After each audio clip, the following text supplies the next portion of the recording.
You didn't fall in love. You fell for a fantasy. I was under Sarah's white crossover at 11:30 on a Tuesday night, replacing her brake pads like the good husband I'd always been, when I heard her voice drift through the open garage door. She was on the kitchen phone, speaker turned up loud enough that I could hear every word. "I'm telling you, Jessica, I'm so far out of his league it's embarrassing," Sarah laughed, that cruel sound I'd been hearing more often lately. "Tom's still down there fixing my car like some mechanic while I'm planning my future with someone who actually has ambition." I froze under the chassis, wrench in hand, oil staining my work shirt. 22 years of marriage, and this was how I found out. "Does he suspect anything about you and Brad?" Jessica's voice crackled through the speaker. "Tom? Please. He's too busy playing with his little security company to notice I've been working late 3 nights a week. Brad says I deserve better than a washed-up boxer who peaked in high school." My hands tightened around the wrench. Washed-up boxer. That stung more than it should have. I'd built Midwest Security from nothing after my boxing days ended, employed 12 people, kept food on our table, and paid for Sarah's business degree. But apparently that wasn't enough for someone out of my league. "Where are you meeting him tomorrow?" Jessica asked. "The Riverside Motel on Highway 9. Brad's got the afternoon free, and Tom thinks I'm at that marketing seminar in Springfield." I slid out from under the car, my back aching, my pride shattered. Through the kitchen window, I could see Sarah pacing in her silk pajamas, the ones I'd bought her for Christmas, gesturing animatedly as she planned her betrayal. "I just need to figure out how to break it to Tom," she continued. "Brad thinks I should wait until after his promotion comes through. Then we can afford the divorce lawyers." The promotion. Brad Morrison worked for Pinnacle Security, our biggest competitor. I'd been wondering how they kept underbidding us on contracts. Now I knew. I gathered my tools quietly, my mind already working. Sarah wanted to play games? Fine. But she'd picked the wrong opponent. The next morning, I made coffee like always, kissed her cheek like always, told her to have a good day at her seminar like always. She smiled that fake smile I'd been too blind to recognize and promised to call when she got to Springfield. Instead, I called my brother Mike. "I need a favor," I said when he answered, "and it involves your company van." Mike ran an electrical business, which meant his van was invisible, just another service vehicle on the road, perfect for surveillance. "What's going on, Tommy?" "Sarah's having an affair. I need proof before she takes half of everything I've built." Mike was quiet for a moment. "You sure about this?" "Dead sure. Can you meet me at the Riverside Motel at 2? "I'll be there." At 1:45, I parked Mike's van 3 spaces down from room 237, camera ready. At 2:10, Sarah's crossover pulled into the lot. She'd changed into a red dress I'd never seen before, her hair done up the way she used to do it for our anniversaries. At 2:15, Brad Morrison's silver BMW pulled up beside her. He was everything I wasn't. Tall, pretty boy handsome, wearing a suit that probably cost more than I made in a week. He kissed Sarah right there in the parking lot, his hands all over her like she was his property. I took pictures, lots of pictures. They disappeared into the motel room and I waited. 2 hours later, they emerged looking satisfied and guilty. More pictures. But I wasn't done. As Brad's BMW pulled out of the lot, I walked over to it with my pocket knife. 4 tires, 4 clean slashes. Then I tucked a note under his windshield wiper. "Enjoy the walk, Romeo." A concerned citizen, I took a selfie standing next to his disabled car, grinning like an idiot. Sometimes the old-fashioned approaches work best. Sarah came home that evening acting like nothing had happened, chattering about her seminar and how much she'd learned about market positioning. I nodded and smiled, playing the clueless husband while inside my anger burned cold and calculating. "How was your day, honey?" she asked, not really caring about the answer. "Oh, fixed Mrs. Henderson's security system, bid on the Morrison account downtown." I watched her face carefully. "Funny thing, though, Brad Morrison from Pinnacle called, said he had car trouble this afternoon, asked if we did roadside assistance." Sarah's fork paused halfway to her mouth. "Really? That's weird." "Yeah, I told him we stick to security work. Suggested he call AAA. I took a sip of wine. Poor guy sounded pretty frustrated. The next few days, the gossip mill in our neighborhood started churning. Mrs. Patterson from next door had seen me at the motel.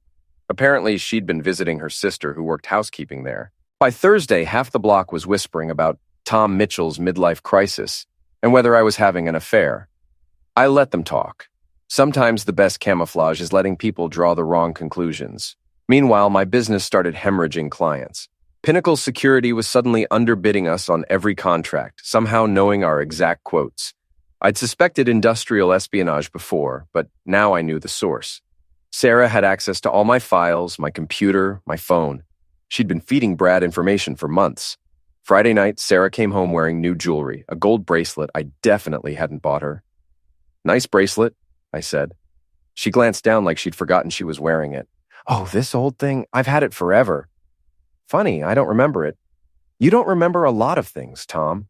Her voice had an edge now, the mask slipping. "Maybe if you paid more attention to the important things instead of playing security guard, you'd notice more." Our daughter Kelly, home from college for the weekend, looked up from her phone. "Dad, Mom's right. You're kind of oblivious sometimes." That hurt. Kelly had always been Daddy's little girl. But lately, she'd been distant, spending more time with Sarah, whispering in corners. I wondered what stories Sarah had been telling her. Saturday night, there was a company mixer for the local business association. Sarah insisted we go. Said it would be good for networking. I agreed, but not for the reasons she thought.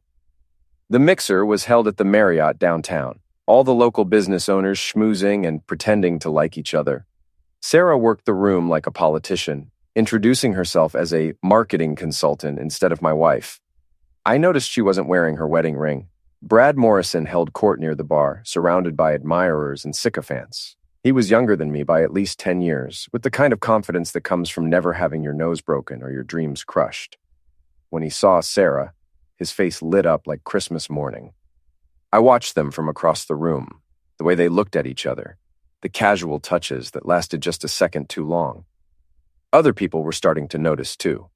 Jim Bradley from the Chamber of Commerce nudged his wife and nodded in their direction. The whispers were starting. That's when I made my move. I walked to the bar, ordered a scotch and soda, and positioned myself right behind Brad's little fan club. When there was a lull in conversation, I raised my glass. "Excuse me, everyone. I'd like to propose a toast." The room quieted, all eyes on me. Sarah looked panicked. "To Brad Morrison," I said loudly, "and all the men who think they can win a woman by stealing someone else's business secrets." I paused, letting that sink in. "And to the women who think they're trading up when they're really just trading down." I downed my scotch and slammed the glass on the bar. Cheers. The silence was deafening. Brad's face had gone white, then red. Sarah looked like she wanted to disappear into the floor. "You're drunk, Mitchell," Brad said, trying to recover his composure. "Actually, I'm stone sober. For the first time in months." I stepped closer to him, close enough that he had to look up to meet my eyes. "But you're right about one thing. I have been blind. Thanks for helping me see clearly." I turned to leave, then stopped. "Oh, and Brad? Next time you want to compete with me, try doing it honestly. You might learn something." I walked out of that mixer with my head high, leaving behind a room full of shocked faces and probably ending any chance of rebuilding my reputation in this town. But sometimes you have to burn bridges to stop your enemies from crossing them. The fallout from the mixer was swift and brutal. By Monday morning, half our remaining clients had canceled their contracts. Word spread fast in a town this size. Tom Mitchell had lost his mind, made a scene, probably drinking too much since his marriage fell apart. Of course, nobody wanted to hire a security company run by a man who couldn't keep his own life secure. Sarah didn't come home Sunday night. She texted around midnight. "Staying at Jessica's. Need space to think." Jessica Hartwell had been Sarah's best friend since college, her maid of honor, Kelly's godmother. If Sarah was staying there, it meant Jessica was helping coordinate this whole betrayal. That hurt almost as much as Sarah's affair. I sat in my empty house drinking coffee and planning. The old Tom would have begged, pleaded, tried to win his wife back with flowers and promises to change. But the old Tom was gone, buried under the weight of 22 years of taking people at face value. The new Tom understood that when someone declares war on you, you don't negotiate, you win. First, I moved our money. Not all of it, that would be illegal, but everything that was legally mine. The business accounts, my retirement fund, the savings account I'd been contributing to since before we were married. I opened new accounts at a different bank, one where Sarah didn't know the manager personally. Then I canceled her car insurance. The crossover was registered in my name, purchased with my money. If she wanted to drive it, she could pay for her own coverage. Next, I changed the locks on the house. Perfectly legal.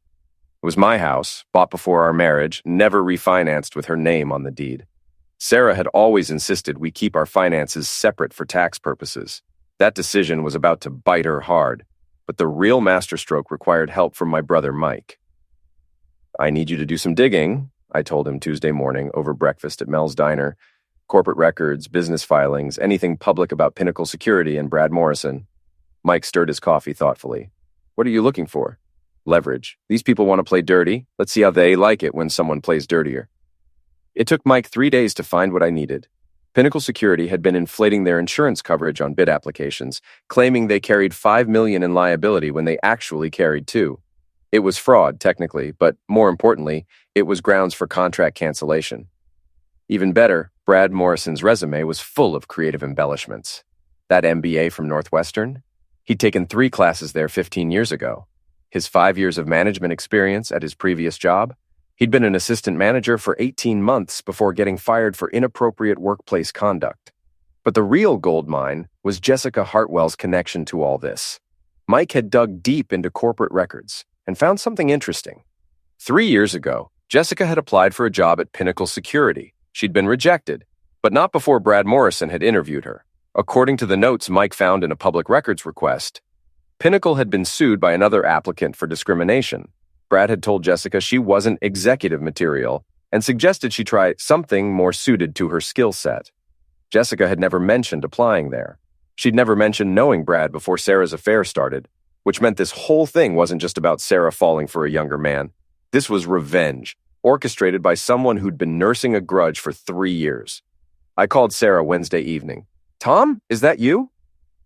She sounded surprised, maybe even hopeful. We need to talk. Can you meet me at the house tomorrow night? I don't know if that's a good idea. It's not a request, Sarah. We're still married and there are things we need to discuss. Legal things. She was quiet for a long moment. Okay, 7 o'clock. And Sarah, bring Jessica. I think she'd find the conversation interesting. Thursday at 7 sharp, Sarah's crossover pulled into our driveway. She'd brought Jessica, just like I'd asked. They both looked nervous, like they were walking into a trap. They were. I opened the door before they could knock. Ladies, come in. Our living room felt different now. Like a stage set for a play I was finally ready to perform. I'd arranged the furniture so they'd have to sit on the couch while I took the chair across from them, the power position. Coffee? I offered. Tom, let's just get this over with, Sarah said. She looked tired, older somehow. The guilt was wearing on her. Of course, right to business. I sat down and opened the folder I'd prepared. I know about Brad Morrison. I know about the motel. I know about the business information you've been feeding him. Sarah's face went white. Jessica reached over and squeezed her hand. I also know, I continued, looking directly at Jessica, about your job application at Pinnacle 3 years ago and what Brad Morrison said about you not being executive material. Jessica's composure cracked for just a second. I don't know what you're talking about. Sure you do. You've been planning this for 3 years, haven't you? Waiting for the right moment to get back at Brad for humiliating you. What better way than to seduce him with someone else's wife than watch it all fall apart? That's insane, Jessica said, but her voice was shaking. Is it? You introduced Sarah to Brad at that charity function 6 months ago. You encouraged her to join the business association where he was a member. You've been feeding her complaints about our marriage, telling her she deserves better. I turned to Sarah. The question is, did you know you were being used, or are you just that naive? Sarah looked between Jessica and me, confusion replacing defiance. Jessica, what is he talking about? He's desperate, Sarah. He's making things up to try to break us apart. Am I? I pulled out my phone and played a recording. Jessica's voice filled the room. Brad Morrison thinks he's so much better than everyone else. Someone should take him down a peg. Someone should show him what it feels like to be humiliated. It was from a conversation I'd recorded at our Christmas party last year when Jessica had had too much wine and gotten bitter about successful men. I'd forgotten about it until Mike reminded me to check my old files. You used my wife to get revenge on a man who rejected you, I said quietly. You destroyed my marriage for your own petty satisfaction. Jessica stood up abruptly. This is ridiculous. Sarah, let's go. But Sarah wasn't moving. She was staring at Jessica with growing horror. You told me Brad noticed me at the charity function. You said he asked about me. He did. No. Sarah's voice was cold now. You introduced yourself to him first. You brought him over to meet me. I remember now. The truth was finally sinking in. Sarah might have been naive, but she wasn't stupid. And you've been pushing me to leave Tom from the beginning. Every marriage has problems, but you kept telling me I deserved better, that I was settling. Sarah stood up too, backing away from Jessica. You orchestrated this whole thing. Sarah, please. Get out! Sarah's voice was barely a whisper. Get out of my house? It's not your house anymore, I said quietly. I changed the locks yesterday. You'll need to find somewhere else to stay. Both women turned to stare at me. The crossover's insurance was canceled too. If you want to drive it, you'll need to get your own policy. I stood up and walked to the window. Your personal belongings are in boxes on the front porch. I was very careful to only pack things that were clearly yours. You can't just throw me out, Sarah said. Actually, I can. This house was mine before we married, and it's mine now. You want half of it? You'll have to fight for it in court. I turned back to face them. Of course, that means all the evidence of your affair becomes public record, including the photos. Sarah's face crumpled. Tom, please, we can work this out. No, we can't. You made your choice when you decided I wasn't good enough for you. I opened the front door. Both of you need to leave now. Jessica stormed out first, her heels clicking angrily on the porch steps. Sarah lingered for a moment, looking around the living room like she was seeing it for the first time. I'm sorry, she whispered. So am I said. I'm sorry I wasted 22 years on someone who never respected me enough to end things honestly. After they left, I sat in my empty house and felt something I hadn't experienced in months. Peace. The war wasn't over yet, but I'd won the first major battle, and I was just getting started. The next 2 weeks were a masterclass in small-town social warfare. Word spread fast about Sarah and Jessica's falling out.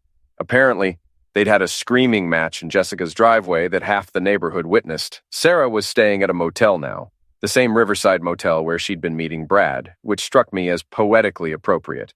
Brad Morrison, meanwhile, was discovering that his affair had consequences beyond losing his source of insider information. Someone, not me, I swear, had sent copies of his fraudulent insurance documents to every client Pinnacle had stolen from us. 3 major contracts were canceled, and the state licensing board opened an investigation. I was having lunch at Mel's diner when Brad walked in. He looked like heck unshaven, his expensive suit wrinkled, dark circles under his eyes. When he spotted me in my usual booth, his face went dark. This is all your fault, he said, sliding into the seat across from me without invitation. Is it? I took a bite of my sandwich. I wasn't the one filing false insurance claims. You know what I mean. You destroyed everything. I didn't destroy anything, Brad. I just stopped letting you steal from me. I looked up at him. This man who'd thought he could take my wife, my business, my life. How's Sarah, by the way? His jaw tightened. We're working things out. Are you?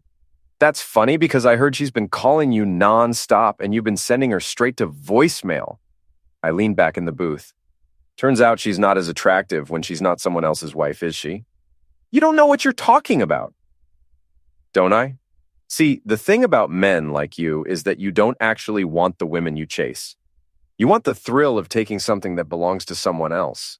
Now that Sarah's free, she's just another desperate middle-aged woman with baggage.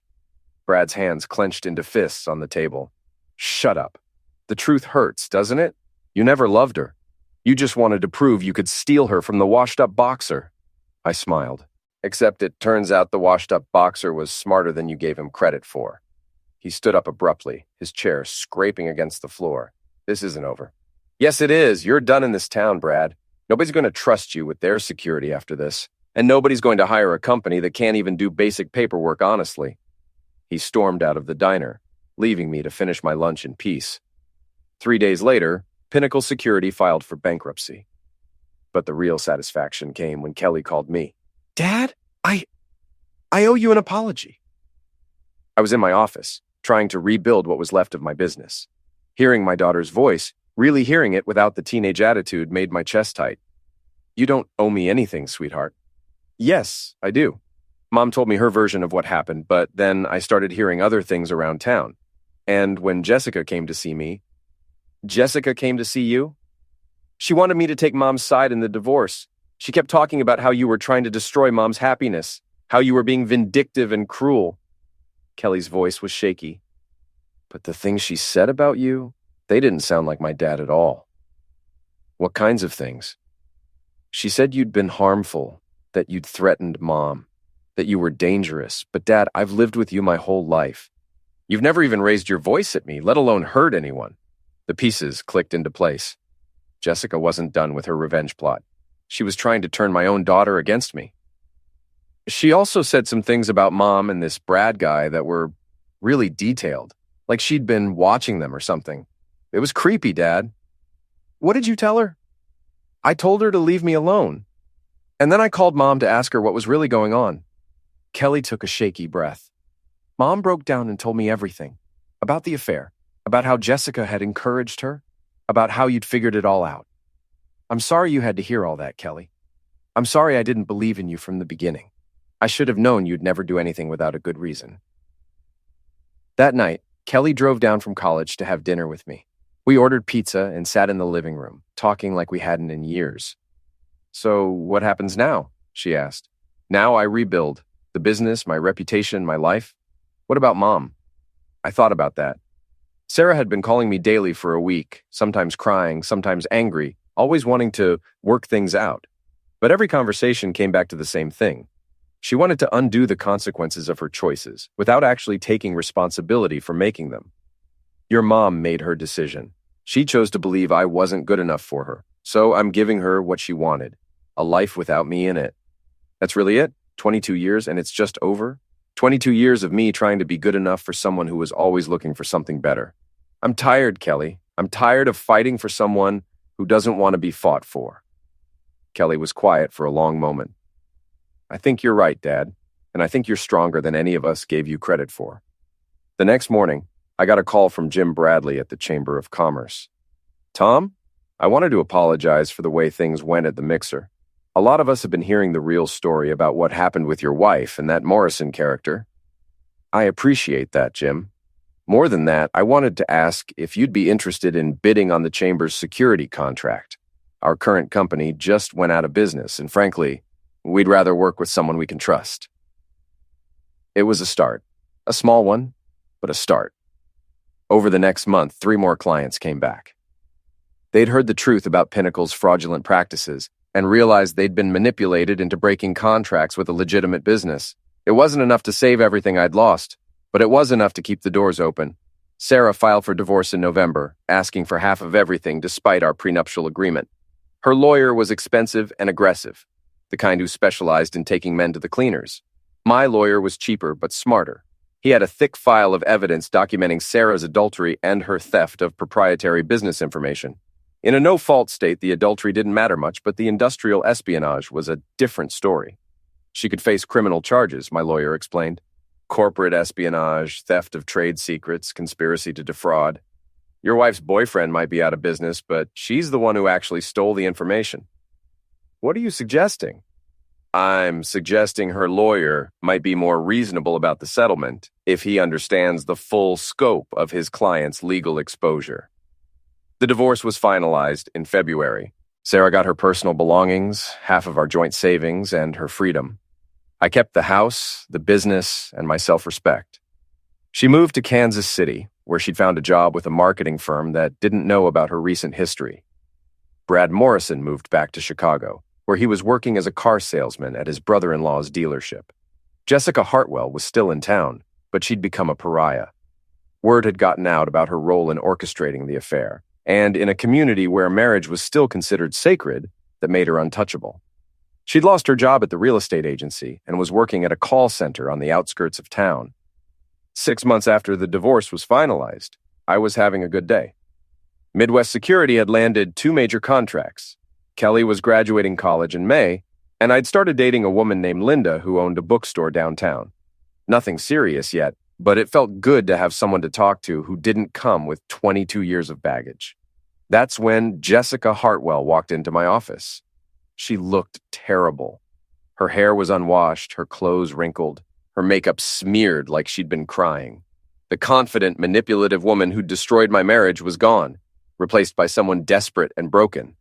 "We need to talk," she said. My receptionist, Marie, looked at me questioningly. I nodded. "Give us a few minutes, Marie." When we were alone, Jessica collapsed into the chair across from my desk. "You destroyed my life," she said. "I didn't do anything to you, Jessica. I just stopped letting you destroy mine. You turned everyone against me. You made sure I lost my job, my friends, everything. I told the truth. If that destroyed your life, maybe you should have thought about that before you decided to play games with other people's marriages." She was quiet for a long moment, staring at her hands. "You want to know the truth?" she said finally. "The real truth? I already know the truth." "No, you don't." She looked up at me, her eyes red and hollow. "It wasn't about Brad Morrison rejecting me. It was about you." That caught me off guard. "What?" "It was about you, Tom. It was always about you." I leaned back in my chair, studying her face. "I don't understand. Remember senior year of high school? The winter formal?" I did remember. I'd asked Jessica to the dance, but she'd turned me down, said she was going with someone else. A week later, I'd asked Sarah instead, and we'd been together ever since. "You asked me out," Jessica continued. "And I said no because I thought I was better than you. The boxer from the wrong side of town. I was waiting for someone more sophisticated." The pieces started falling into place. "But you never found him, did you?" "I found plenty of sophisticated men. They just didn't want me for anything more than a few months." Her voice was bitter now. "Meanwhile, you and Sarah built a life together, a real life, house, business, daughter, everything I thought I deserved. So you decided to take it apart. I decided to prove that Sarah didn't deserve it either, that she was just as shallow as I was." Jessica laughed, but there was no humor in it. "I thought if I could get her to throw away everything you'd built together, it would prove that your whole perfect life was a lie. And instead, you just proved that you're exactly as petty and vindictive as I thought." "I know." She was crying now, mascara running down her cheeks. "I know what I am, but I've lost everything, Tom. My job, my reputation, my friends. I can't even get a decent apartment because word gets around about what I did." "Good." She looked up at me, shocked by the coldness in my voice. "You destroyed a 22-year marriage because you were jealous of what other people had built. You manipulated my wife, lied to my daughter, and tried to ruin my business. You think you deserve sympathy? I thought maybe we could work something out. You could put in a good word for me, tell people I was sorry, that I'd learned my lesson." I stood up and walked around the desk until I was standing directly in front of her. "Jessica, I want you to listen to me very carefully. You are never going to recover from this. Not in this town, not with these people. Everyone knows what you did, and everyone knows why you did it. You're going to carry this with you for the rest of your life." "Tom, please. I'm not done. You want to know the difference between you and me? When life knocked me down, I got back up and rebuilt. When someone hurt me, I fought back, but I fought clean. You? You're a cancer. You destroy things just because you can't have them yourself." I walked back to my desk and sat down. "Get out of my office. Get out of my town. And if I ever see you near my daughter or anyone else I care about, I'll make sure the rest of your life is even more miserable than it already is." She stumbled out of the chair and toward the door, then turned back. "I really did love you, you know. In high school, I was just too proud to admit it." "No, you didn't. You loved the idea of me. Just like you loved the idea of destroying me 30 years later. But you never actually knew me at all." After she left, I sat in my office for a long time, thinking about the strange turns life takes. If Jessica had said yes to that dance invitation 30 years ago, I might never have married Sarah. Kelly might never have been born. My whole life would have been different, but I couldn't bring myself to regret any of it. Even the pain, even the betrayal. It had all led me to this moment, sitting in my own office, running my own business, finally understanding my own worth. Marie knocked on the door. "Everything okay, boss?" "Everything's fine, Marie. Better than fine, actually." That evening, I took Linda to dinner at the new steakhouse downtown. She was smart and funny and kind, and she didn't care that I was a divorced small business owner with a complicated past. She liked me for who I was, not who I might become or what I might give her. "You seem different tonight," she said over dessert. "Lighter, somehow." "I feel different, like I finally closed the book on a very long, very ugly chapter of my life." Want to talk about it? I thought about that. For months, I'd been carrying around anger and hurt and a need for vindication. But sitting there with Linda, looking at her genuine concern and affection, I realized I didn't need to carry any of that anymore. Maybe someday, but not tonight. I reached across the table and took her hand. Tonight, I just want to talk about the future. 6 months later, Sarah called me. She was getting married again, to a coworker in Kansas City. She wanted Kelly to be her maid of honor, and she wanted my permission to invite some of our old mutual friends to the wedding. I'm happy for you, I told her, and I meant it. I hope this one works out better. Tom, I know I hurt you. I know I made terrible choices, but I want you to know that I never meant for things to get so ugly. I know. You got caught up in someone else's game, and by the time you realized it, it was too late to back out gracefully. Do you think you'll ever forgive me? I thought about that. Forgiveness was a complicated thing. I'd stopped being angry at Sarah months ago, but that wasn't the same as forgiveness. I think I already have, I said finally. We just weren't right for each other, Sarah. Maybe we never were. Maybe we just got comfortable and mistook that for love. Maybe. But we made a beautiful daughter together. Yes, we did. And she's the best thing either of us ever accomplished. After we hung up, I sat on my back porch with a beer, watching the sunset paint the sky orange and red. Linda was inside making dinner, humming something off-key but cheerful. Kelly was coming home next weekend with her new boyfriend, a nice kid studying engineering. Life was good. Not perfect, not without complications, but good in a way that felt solid and real. My phone buzzed with a text from Mike. Heard Jessica Hartwell moved to Arizona. Guess she finally took your advice about leaving town. I deleted the message without responding. Jessica Hartwell was ancient history now, a cautionary tale about the price of letting bitterness consume your life. I'd learned something important from this whole mess. You can't control what other people do to you, but you can control how you respond.